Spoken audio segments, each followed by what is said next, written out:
Okay, y'all gotta stop saying TKO is the reason Raw and SmackDown sucks. No, it's Triple H. Triple H is head of creative. Okay? So, TKO isn't in the writer's room. You can clearly see on WWE Unreal that it's Triple H and a few other people making these shows. Okay? You know, people are saying TKO is ruining WWE. Nope. TKO is, that they're part of the problem, but they're more so about money and these ads and stuff.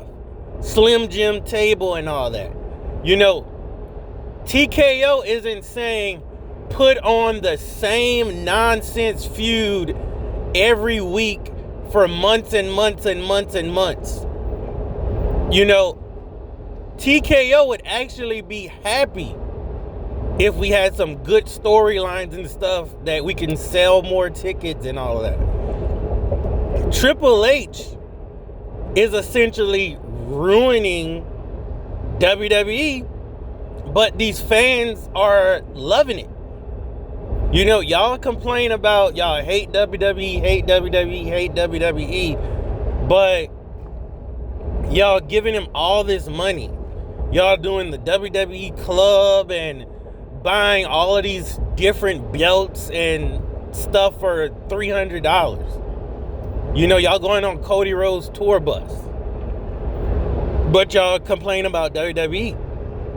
You're spending a Disney World trip that you can go to Disney World for 2 weeks, but y'all would rather go to WrestleMania for 2 nights. Make that make sense.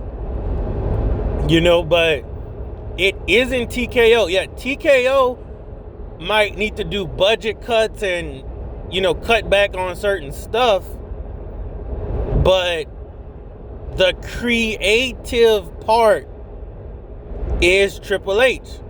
Now, if TKO says, hey, we need Jelly Roll in the mix, okay, now it's time for Triple H to get creative and throw Jelly Roll in there. Vince McMahon could do that with his eyes closed. He could never have looked at Jelly Roll and wrote him into something. Lil Yachty, everyone else, they might need to bring Snoop Dogg in. It's about creative, and the only reason the Cody and the Rock and, that other stuff happened that was cooking was because the Rock brought in his own writers for that. So the Rock didn't even trust Triple H's creative. It's like I said, you look at the Jade Cargill thing. Well, Jade Cargill is failing on TV at a certain point is because if they pushed Jade Cargill good and gave him really good stories, she would be so over. And even whoever she's fighting, it could be Rhea too, they would be so over. Triple H said he doesn't want anyone to be a megastar. Everyone in their right mind knows Jade should have won at WrestleMania and went on like an undefeated streak for a while to get her over. But Triple H doesn't want to make megastars. And he said this. We all know what Vince would have done. It would have just been Jade's time. Same thing with Penta. Same thing with really the El Grandes. They would be mega over, but Triple H storytelling. Even Dominic Mysterio, when he won at WrestleMania, he won that IC belt. Dominic Mysterio was probably the number 2 over person in WWE. And what did Triple H do? He didn't even catch fire. He let Dominic Fire run out to nothing and then made him fight Finn Balor like a year later.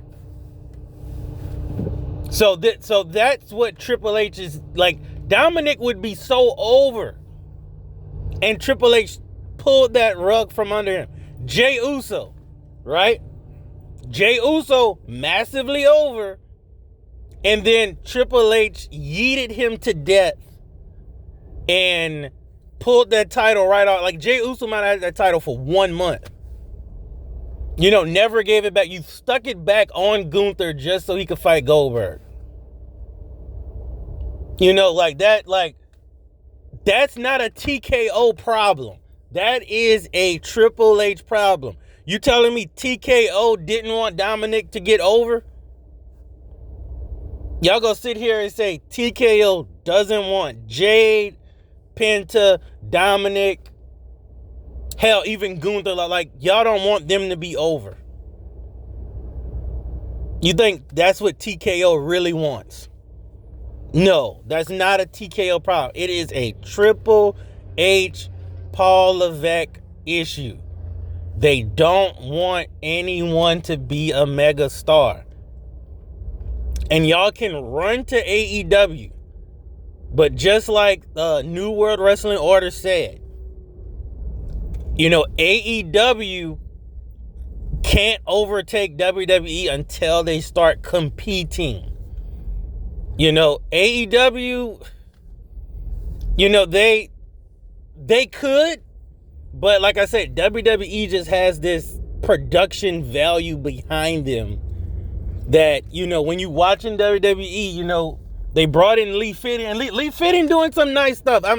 It's okay, you know, but, you know, AEW just not, I don't know, I look at AEW and it just seems like it's almost like NXT-ish production, but like nothing wrong with it. It's just, you know, something about it. Something about AEW, I just look at it and it's not like how WWE, well, WWF and WCW, when they was going at it, you turned on the WCW, it kind of looked, you know, like a big, massive production, like the lights and it, like everything about it is like you really didn't change the channel almost.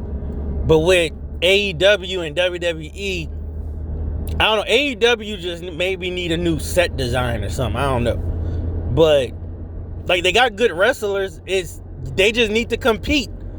But I don't know if they want to do that. They need to. But like I said, that's what Triple H wants. Triple H wants WWE to fail, but it's the fans. Just, y'all complain.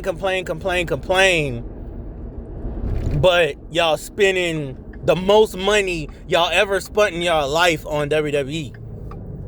Like, you gotta vote with your dollars. You gotta not, you know, fall victim to WWE. It's like, why y'all buying these $300 belts, bro? Man, if it's not a fan signing event where you gonna meet Bianca Belair, and look, Bianca Belair, her signing was cheap compared to the other ones, because she ain't dumb. She know exactly, like, I'm like the #1 women's wrestler, and I'm gonna be the cheapest because I know I'm not trying to have my fans just spend every last dime. Like, she know they got people can't spend that much money, but you got some people out here that's willing to pay thousands of dollars to meet Liv Morgan for like a handshake, maybe a hug. Bro, you could have took that money and invested that in dividend stock, bro. Like, stop. Like, unless you already mega rich, you should not be doing this. And rich people wouldn't dare even spend that much money just to meet Liv Morgan, especially at a fan event like that. Like, y'all gotta stop. But it is not TKO that's ruining WWE on a story-to-story basis, it is Triple H, Paul Levesque, ruining WWE with his awful creative.